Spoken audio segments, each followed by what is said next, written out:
নমস্কার বন্ধুরা, প্রত্যেককে এডুস্পিন চ্যানেলে স্বাগত। মাঝে কিছুদিন একটু কাজের ব্যস্ততায় ক্লাস দিতে পারিনি। ওকে, আজকে এসেছি রোটেশনাল ডাইনামিক্স নিয়ে। রোটেশনাল ডাইনামিক্স যদি বলা হয় সবথেকে ক্রিটিক্যাল একটা চ্যাপ্টারের মধ্যে পড়ে রোটেশনাল ডাইনামিক্স। ওকে, ক্রিটিক্যাল কেন? অ্যাকচুয়ালি এখানে মোমেন্ট অফ ইনার্শিয়া থেকে বিভিন্ন রকম কোশ্চেন আসে, যে মোমেন্ট অফ ইনার্শিয়া ক্যালকুলেশন অনেক স্টুডেন্টের পক্ষে তারা একটু মনে করে যে না, এটা একটু জটিল বিষয়। ওকে, বা টর্ক বা কাপল বা এই টাইপের যে সমস্ত বিষয় আছে, এগুলো নিয়ে অনেকের অনেক রকম মাথা ব্যথা। তো যাই হোক, এগুলো এই আজকে যে কোশ্চেনগুলো নিয়েছে, সেই কোশ্চেনের মাধ্যমে তোমাদেরকে পড়াবো। প্রত্যেকটা কোশ্চেন আমরা বিভিন্ন সূত্রের সাথে রিলেটেড দেখব। সেই সূত্রগুলোর জন্য আলাদা একটা ফর্মুলা শিট বানিয়ে নেবে। টেলিগ্রাম চ্যানেলে যদি জয়েন না করে থাকো, টেলিগ্রাম চ্যানেলে জয়েন করতে পারো। আমি 1-2 দিনের মধ্যে একটা ফর্মুলা শিট তোমাদের প্রোভাইড করে দেবো। ফর্মুলা শিটটা যদিও আমার বানান না, ফর্মুলা শিটটা তোমরা আমি এক জায়গা থেকে পেয়েছি আর কি, ভালো লাগলো বেশ, তাই আমি প্রোভাইড করে দিব। ওকে, তো টেলিগ্রামে যারা এখনও জয়েন করনি তাদের বলে দিচ্ছি, সেটা হচ্ছে এডুস্প্রিন্ট 100। টেলিগ্রামে সার্চ অপশানে গিয়ে লিখবে, একটা ব্লু অ্যান্ড হোয়াইট কালারের একটা লোগো আসবে, ওই চ্যানেলটাই এডুস্প্রিন্ট 100 লিখলেই যেটা আসবে সেটাই। ওকে, তো চলো আজকে কথা না বাড়িয়ে কোশ্চেন শুরু করছি। প্রথম question, the centre of mass of a system of particles does not depend upon. Okay, আগে সেন্টার অফ মাস জিনিসটা আমরা একটু দেখে নিই। ধরো দুটো বস্তু আছে, ধরো এখানে একটা বস্তু আছে, এখানে একটা বস্তু আছে। প্রথম বস্তুটা মূল বিন্দু থেকে, আমি এটাকে মূল বিন্দু বললাম, ব্ল্যাক কালারেরটা। প্রথম বস্তুটা মূল বিন্দু থেকে x1 দূরত্বে, প্রথম বস্তুটার ভর হচ্ছে m1, আর দ্বিতীয়টা হচ্ছে x2 দূরত্বে, ভর হচ্ছে m2। তাহলে সেন্টার অফ মাস যদি বলে যে এই m1 আর m2-র যে সিস্টেমটা, তার সেন্টার অফ মাস যদি বলে, তাহলে সেটাকে আমরা xcm দিয়ে লিখি।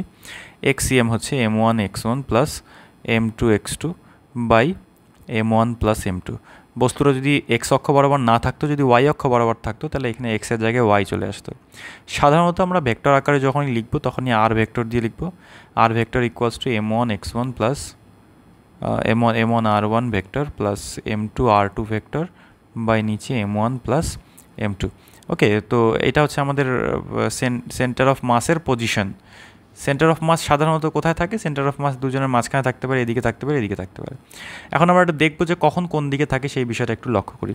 সেন্টার অফ মাসের যদি বলা হয় যে কোথায় অবস্থান করে, সাধারণত আমি যদি বলি যে ধরো একটা একটা একটা এরকম একটা ল্যামিনা টাইপের একটা, ওকে, এই এই এই এই স্ট্রাকচারটার সেন্টার অফ মাস কোথায় অবস্থান করবে? অবশ্যই যেদিকে মাস বেশি সেই অংশটা, সেই দিকে সেন্টার অফ মাস অবস্থান করে। তুমি যদি বলো একদম মিডিলে হবে না, একদম মিডিলে হবে না।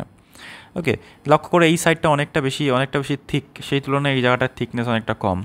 যদি বলি যে এই জায়গাটার মাস অনেকটা বেশি এবং এই এই এই শীর্ষবিন্দুটার মাস অনেকটা কম, তাহলে তার সেন্টার অফ মাস যেদিকে মাস বেশি সেই দিকে শিফট করে যাবে, অর্থাৎ মোটামুটি এরকম সাইডে ধরতে পারি। ওকে, যেমন যদি আমাদের বলা হয় যে ধরো একটা একটা একটা স্ফিয়ার আছে। ওকে, একটা স্ফিয়ারের সেন্টার অফ মাস কোথায়? স্ফিয়ারের সেন্টার অফ মাস তার একদম জিওমেট্রিক্যাল মিডল পজিশনে, জিওমেট্রিক্যাল একদম মেন পজিশনে। ওকে, সেটা কেন? কারণ একটা স্ফিয়ার সে হচ্ছে তার মাস ইউনিফর্মলি ডিস্ট্রিবিউটেড থাকে, সব জায়গায় সমানভাবে ডিস্ট্রিবিউটেড থাকে, তাই আমরা বলতে পারি তার সেন্টার অফ মাস ঠিক তার মিডিলে হয়। ওকে, এখন যদি তোমাকে বলে যে না, এটা একটা একটা অর্ধগোলক টাইপের, ওকে, হেমিস্ফিয়ার টাইপের যদি হয়, তখন তার সেন্টার অফ মাস কোথায়? অনেকে বলবে এই পয়েন্টটাতে সেন্টার অফ মাস। এখানে সেন্টার অফ মাস কীভাবে হবে? এই সাইডের তো ভরটা ভ্যানিশ, এদিকের কোনো তো ভর নেই, তাই না? যদি এদিকে ভরটা থাকতো তবে এখানে হতো। এখন ম্যাক্সিমাম ভরটা, যদি পুরোটাকে আমি একটা কল্পনা করে নিচ্ছি, ম্যাক্সিমাম ভর কোন জায়গাটায় আছে? ম্যাক্সিমাম ভর এই দিকটাতে আছে।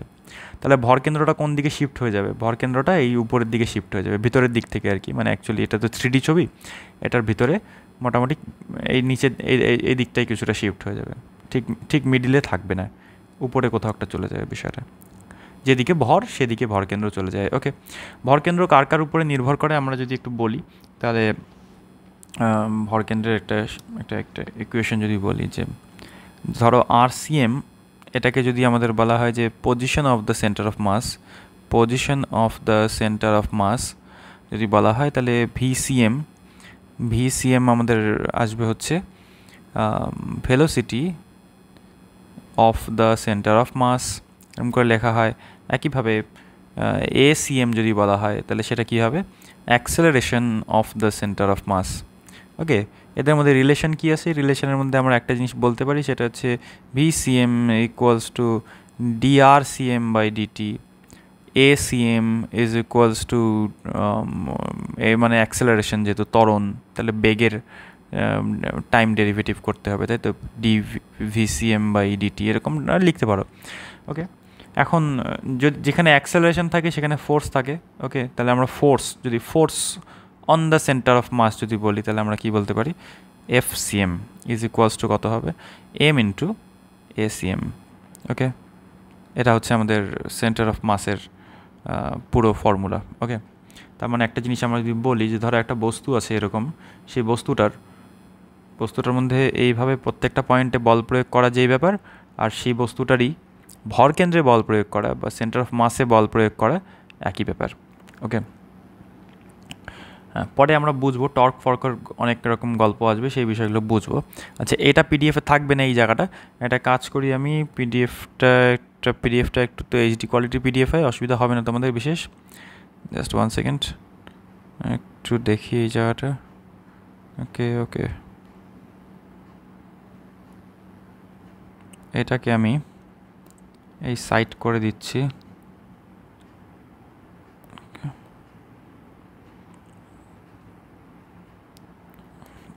এক সেকেন্ড, 1 সেকেন্ড তোমার দ্বারা আমি এটাকে সাইট করে নিচ্ছি, তাহলে এখানে কোশ্চেনটা সলভ করতে পারবো। যদি কোশ্চেনটা সলভ করতে গেলে খুব একটা কিছু দরকার নেই, তোমরা এটা জুম করলে দেখতে পারবে। ওকে, পিডিএফটা যখন আমি টেলিগ্রামে দিয়ে দেবো। কোশ্চেনটা কী আছে? কোশ্চেনটা বলেছে যে centre of mass of a system of particle does not depend upon.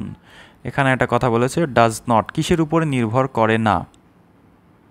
Okay, does not depend আপন।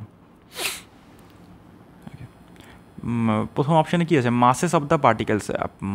সেন্টার অফ মাস বলা হচ্ছে, মাসেস অফ দ্য পার্টিকেলের উপরে অবশ্যই ডিপেন্ড করবে।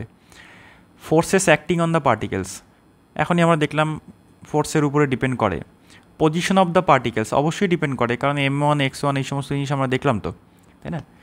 তাহলে কার উপরে ডিপেন্ড করে না? অবশ্যই লাস্টের অপশানটা হবে, relative distances between the particles. Okay, এটার উপরে আমরা বলতে পারি যে ডিপেন্ড করে না। ওকে,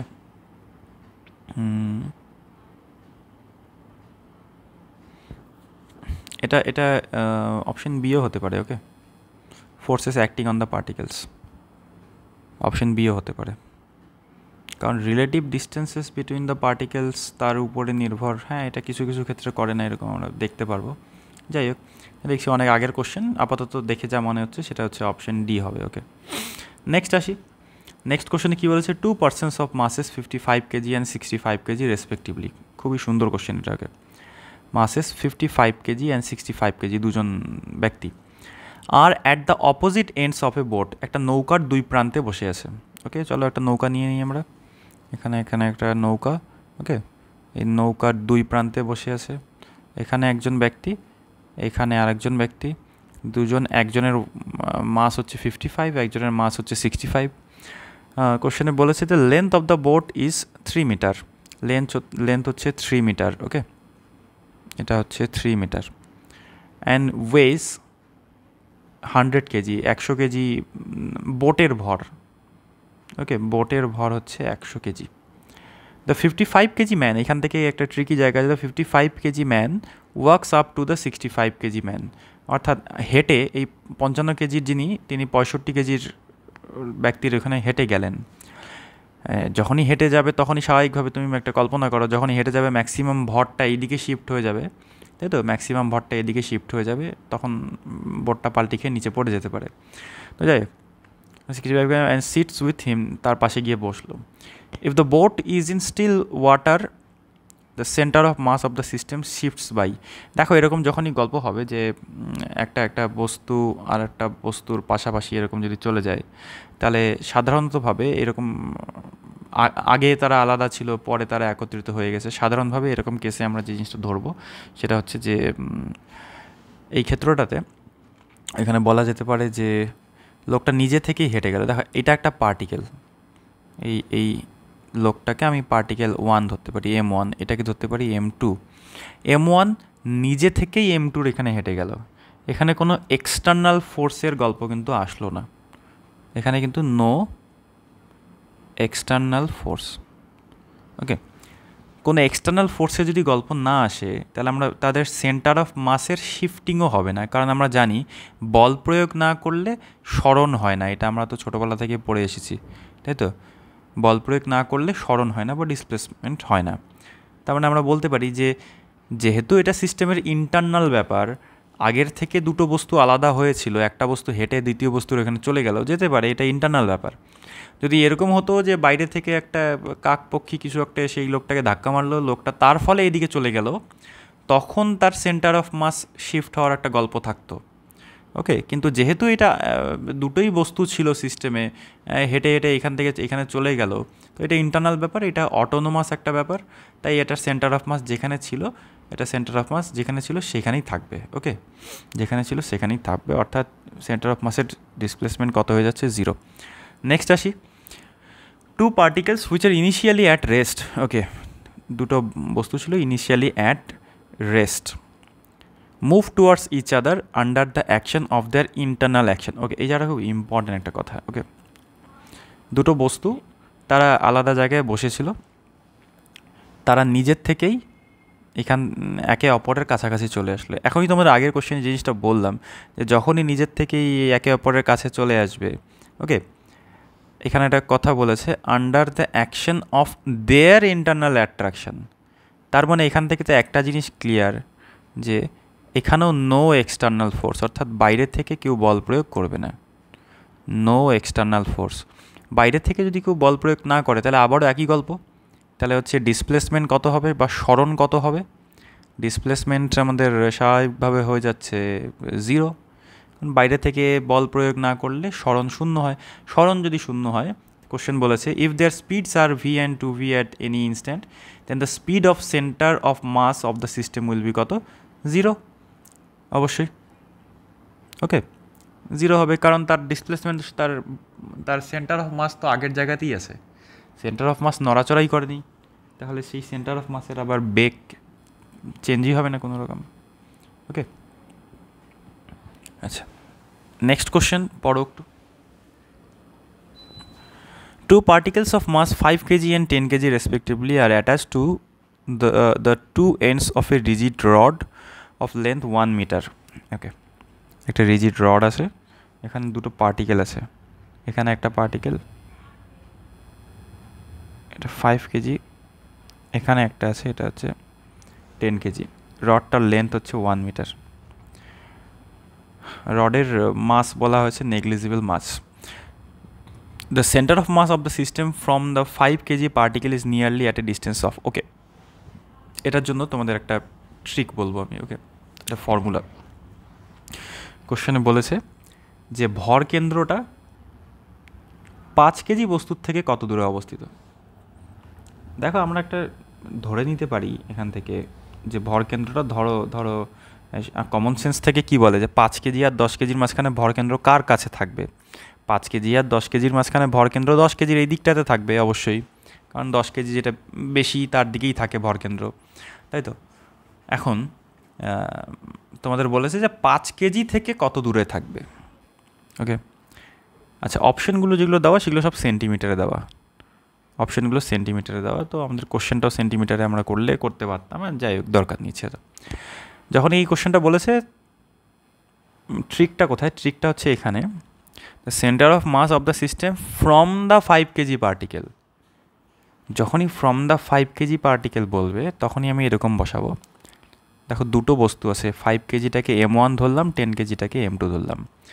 আমাদের ফ্রম দ্য 5 কেজি পার্টিকেল যখনই বলবে, যে M1 থেকে দূরত্ব যখনই বলবে, তখনই ফর্মুলা হয়ে যাবে M2 ইন্টু আর, বাই নিচে কত হয়ে যাবে? M1 plus M2। অর্থাৎ এখানে M2 যেটা, সেটা 10 কেজি, আর এর ভ্যালু কত? 1 মিটার, বাই নিচে কত হয়ে যাচ্ছে? 10 প্লাস 5 15। ওকে, তাহলে সলিউশন করলে কত হয়ে যাচ্ছে? 10/15 মানে হচ্ছে 2/3, 2/3 মানে হচ্ছে 0.66 মিটার, মানে হচ্ছে 66 সেন্টিমিটার। ওকে, 66 সেন্টিমিটার। এটা তো হয়ে গেল। এখন তোমাদের কোশ্চেনটা উল্টো পাশে দিতে পারতো, তোমাদের যদি বলতো যে না 10 কেজি ভর থেকে কত দূরত্বে, তখন উপরে যেটা এই ভরটা এটা এখানে 5 বসে যেত। যখন 5 কেজি ভর থেকে বলবে তখন এই M2-র জায়গায় 10 বসবে, নিচেরটা তো সেম। আবার যখন 10 কেজি ভর থেকে বলবে তখন উপরে 5 কেজি বসবে। ওকে, তো 3 masses are placed, next question দেখি একটা। 3 masses are placed on the x axis. ওকে, এটা x axis। 300 গ্রামের একটা পার্টিকেল আছে অরিজিনে বসে আছে, অর্থাৎ এই জায়গাটাতে, এখানে 300 গ্রাম। এর এক্স এর ভ্যালু কত? এর x1 ধরলাম, x1 এর ভ্যালু 0, এটা M1। তারপরে 500 গ্রাম অ্যাট x ইকুয়ালস টু 40, এখানে বসে যাচ্ছে M2 ইকুয়ালস টু কত? 500 গ্রাম, x2-র ভ্যালু হচ্ছে 40। আর M3 যেটা, M3 এর ভ্যালু কত বলা আছে? M3 এর ভ্যালু দেখি M3 এর ভ্যালু আছে হচ্ছে M3 400 গ্রাম, আর এটা হচ্ছে x3 এর ভ্যালু হচ্ছে আমাদের 70। এই আমাদের কোশ্চেনটা বলেছে the distance of the centre of mass from the origin থেকে তো সেন্টার অফ মাসের অবস্থান বের করতে বলেছে। ওকে, সেন্টার অফ মাসের অবস্থান আমরা কীভাবে বের করবো? এখানে xcm, প্রথমত নিচে সব ভরগুলোর যোগফল বসে যায়, M1 M2 M3, আর উপরে কত হবে? M1 x1 plus M2 x2 plus M3 x3। ওকে, এটা করলে যেটা উত্তর আসবে সেটাই। প্রথমে 300 ইন্টু 0, M1 x1 মানে 300 ইন্টু 0 মানে হচ্ছে উপরে কত হয়ে যাচ্ছে? 0, প্লাস M2 x2 মানে হচ্ছে 500 ইন্টু, তো 500 ইন্টু 40, 500 ইন্টু 40 মানে আমাদের হয়ে যাচ্ছে হচ্ছে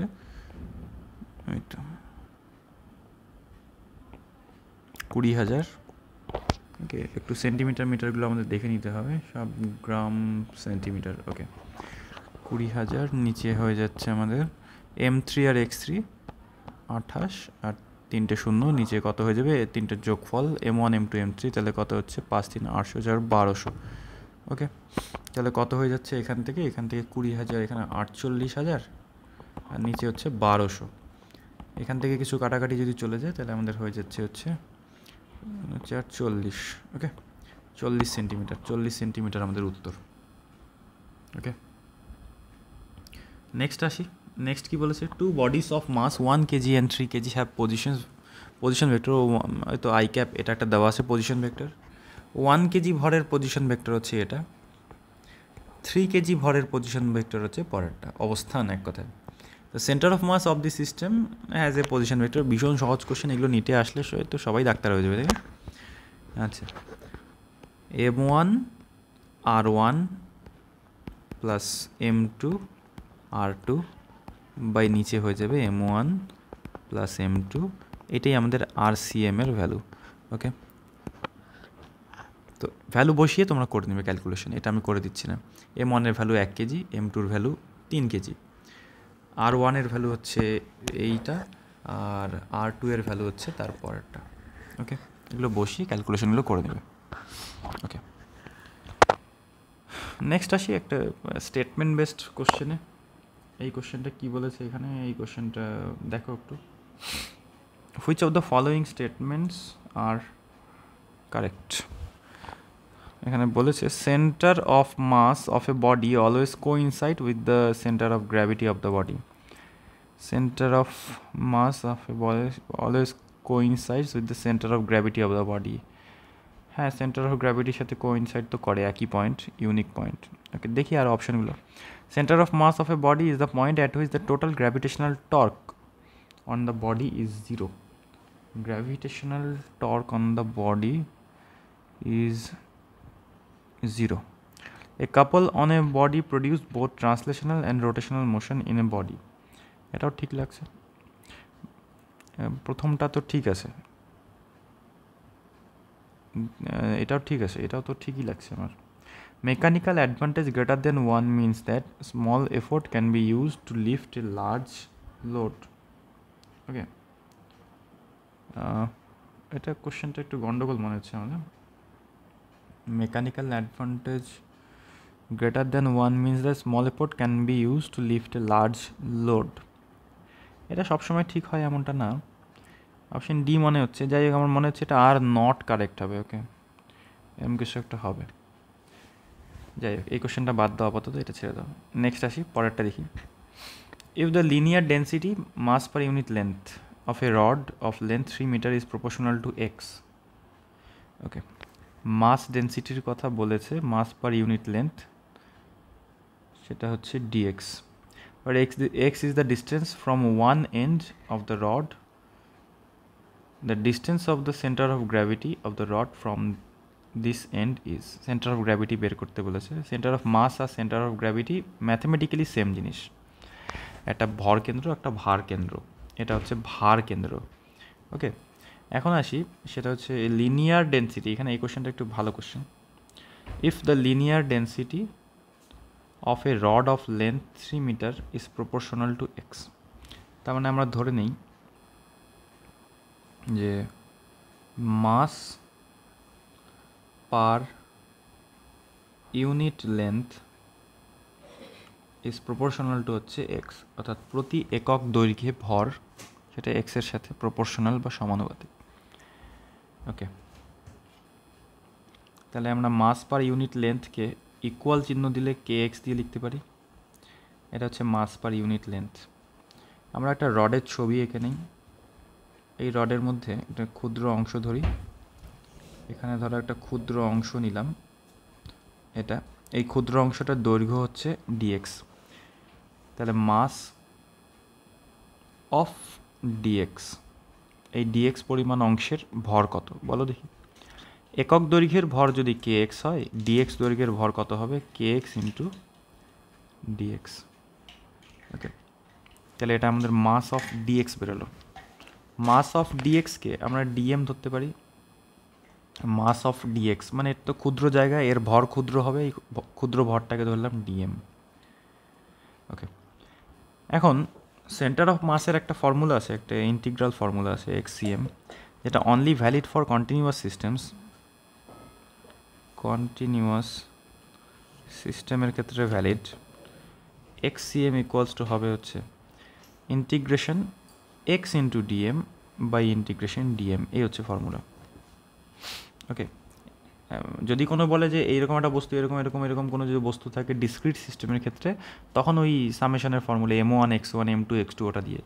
এটা তো কোনো ডিসক্রিট সিস্টেম না, রড যেটা দেওয়া আছে, রড একটা কন্টিনিউয়াস বস্তু, তো লোহাটা তো আর ভাঙা ভাঙা টুকরো না, ছোটো বলছে একটা গোটা রড, তাই তো।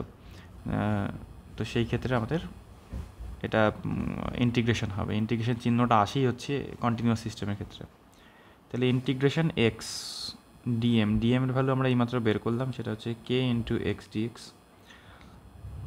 ডিএম এর ভ্যালু কত হবে, কে এক্স ডিএক্স। উপরে নিচে কে কে বাতিল হয়ে গেল, তাহলে উপরে থাকবে ইন্টিগ্রেশন এক্স স্কোয়ার ডিএক্স, নিচে থাকবে হচ্ছে integration x dx. X square dx এর ইন্টিগ্রেশন করলে কত হচ্ছে, এক্স স্কোয়ার, এটাকে লিমিট বসিয়ে নিতে পারো, লিমিট বা 0 to 3 করে নিতে পারো, অসুবিধা নেই। লিমিট 0 to 3, আমি বলি লাস্টে সব উপরেও এক্স নিচেও এক্স, তো লাস্টে বসালেও হবে। 3 এক্সের জায়গায় 3 বসিয়ে দেবে, শেষ হয়ে যাবে। উপরে কত, এক্স টু দি পাওয়ার 3/3 হয়ে যাবে ইন্টিগ্রেশন করলে, নিচে কত হয়ে যাচ্ছে এক্স স্কোয়ার বাই 2। কাটাকাটি গেল, এখান থেকে কাটাকাটি গিয়ে আমাদের আসবে হচ্ছে 2/3 ইন্টু এক্স। ওকে, এক্সের ভ্যালু কোশ্চেনে দেওয়া আছে রডের লেন্থ, এক্স হচ্ছে পুরো রডটার লেন্থ, এক্স ইকুয়ালস টু 3। তো এক্সের ভ্যালুটা আমরা এখানে বসিয়ে দিই, তাহলে উত্তর আসবে 2/3 ইন্টু 3 মানে হচ্ছে 2। ওকে, তাহলে আমাদের উত্তর চলে আসলো হচ্ছে 2 মিটার। ওকে, এটা ভালো কোশ্চেন ছিল, এটা একটা ইম্পর্টেন্ট কোশ্চেনের মনে, বাকিগুলো সব ছোটো ছোটো সহজ question. Okay, in carbon monoxide molecule the carbon and the oxygen atoms are separated by a distance 1.12 into 10 to the power minus 10 meter। 10 to the power minus 10 meter মানে কি বলো তো, 10 to the power 10 meter মানে angstrom. Okay, 1.12 angstrom এটাকে লিখতে পারো, এটা 1.12 angstrom, এটা হচ্ছে ওদের separation between the two atoms. The distance of the centre of mass from the carbon atom, ধরো একটা আমরা ধরে নিই লালটা হচ্ছে কার্বন অ্যাটম, আর পাশে অক্সিজেনটাকে আমরা এই ব্লু কালার দিয়ে বললাম এটা অক্সিজেন, লালটা হচ্ছে কার্বন।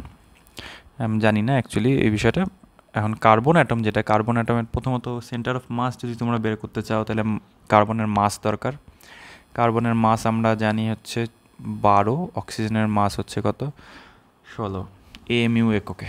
ওকে, মাস কার্বনের মাস 12, অক্সিজেনের হচ্ছে 16। ওকে, এটাকে M1 ধরলাম, এটাকে আমরা পরেরটাকে M2 ধরলাম। তাদের মাঝখানে সেপারেশন কত 1.12 অ্যাংস্ট্রম, মাঝখানে জায়গাটা হচ্ছে 1.12 অ্যাংস্ট্রম।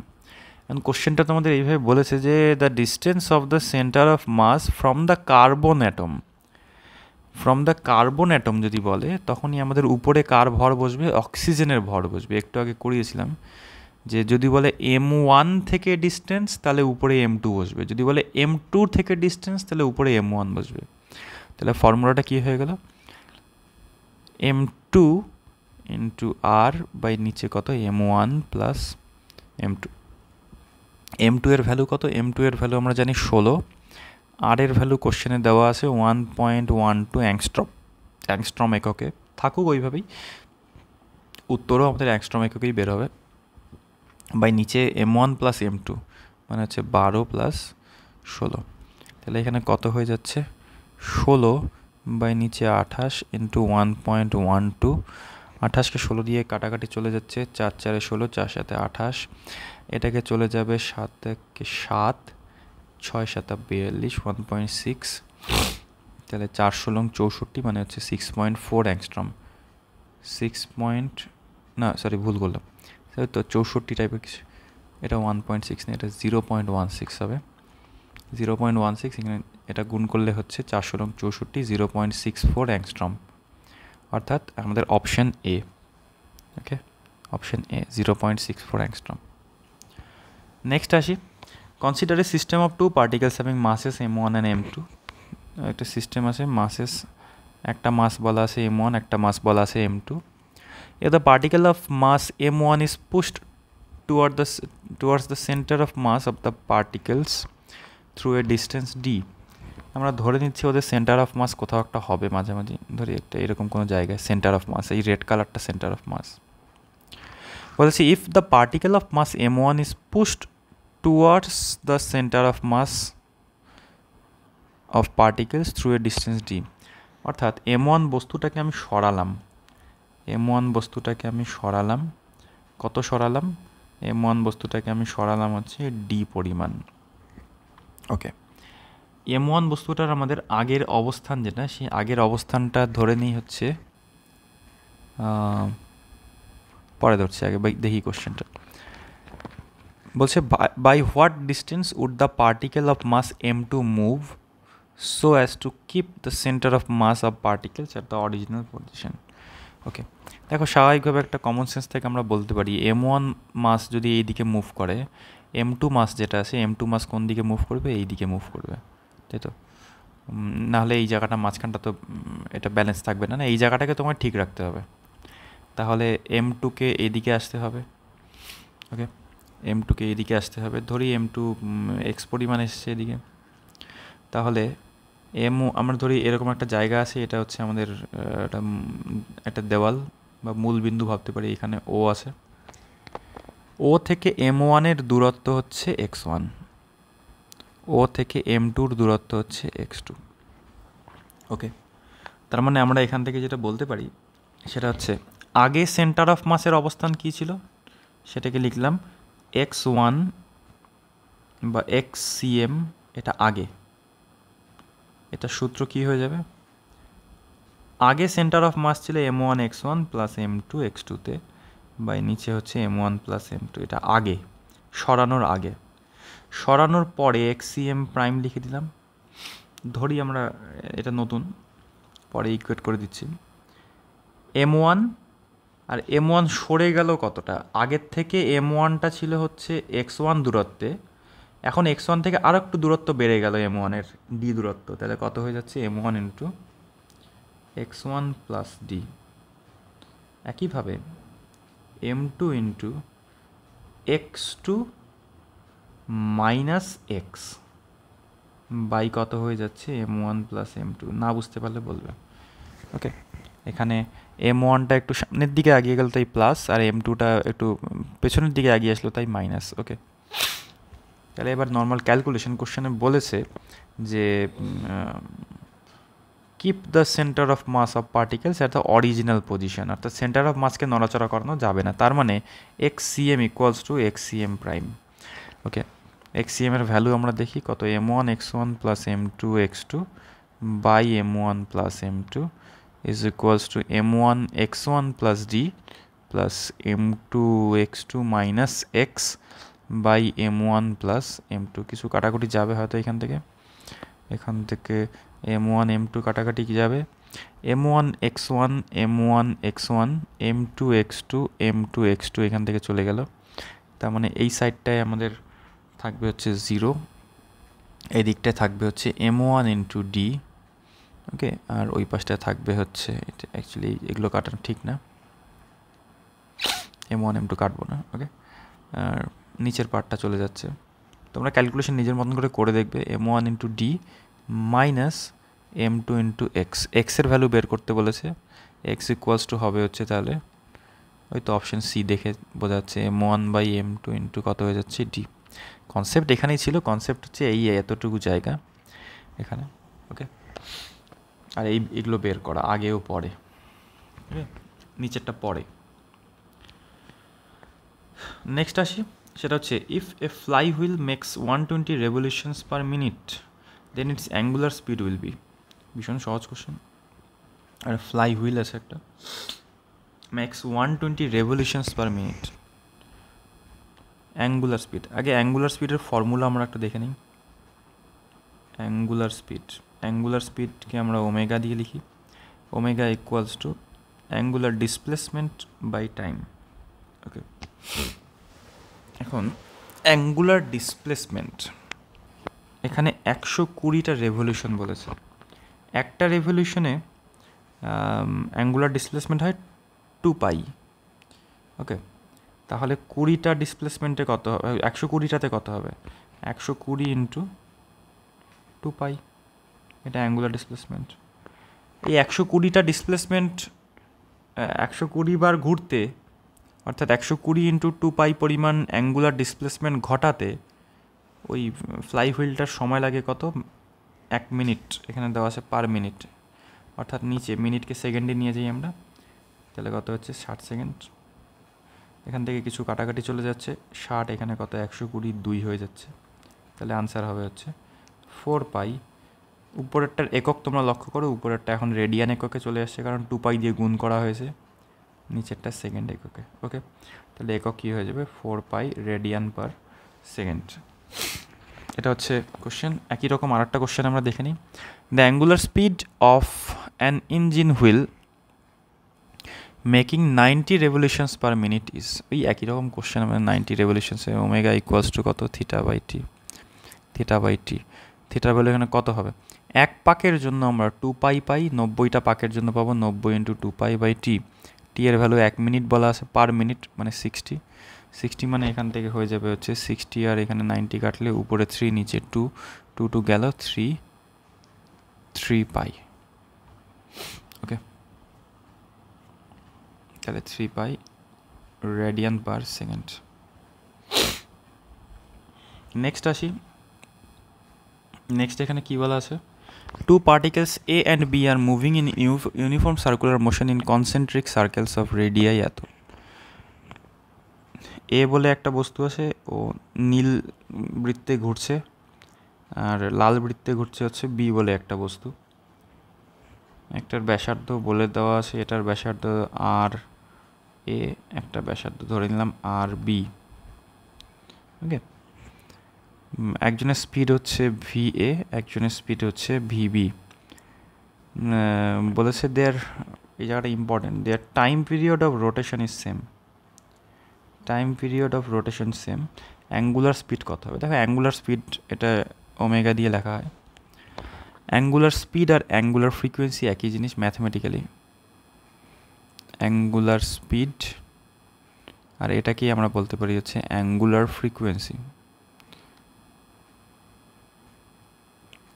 ফ্রিকোয়েন্সি, বা কম্পাঙ্ক, কৌণিক কম্পাঙ্ক। ওমেগা ইকুয়ালস টু কৌণিক কম্পাঙ্ক যদি ভাবি তাহলে ওমেগা ইকুয়ালস টু 2 পাই এন বলে একটা সূত্র আছে আমাদের। এখানে এনটা হচ্ছে সাধারণ কম্পাঙ্ক বা শুধু ফ্রিকোয়েন্সি, আর ওমেগাটা হচ্ছে কৌণিক কম্পাঙ্ক বা অ্যাঙ্গুলার ফ্রিকোয়েন্সি। আবার স্মল এনের একটা ভ্যালু আছে, সেটা হচ্ছে 1/T। তাহলে omega is equals two 2π/T, এটা সূত্র। ওকে, কোশ্চেনে কী বলেছে, the ratio of angular speed of A to that of B.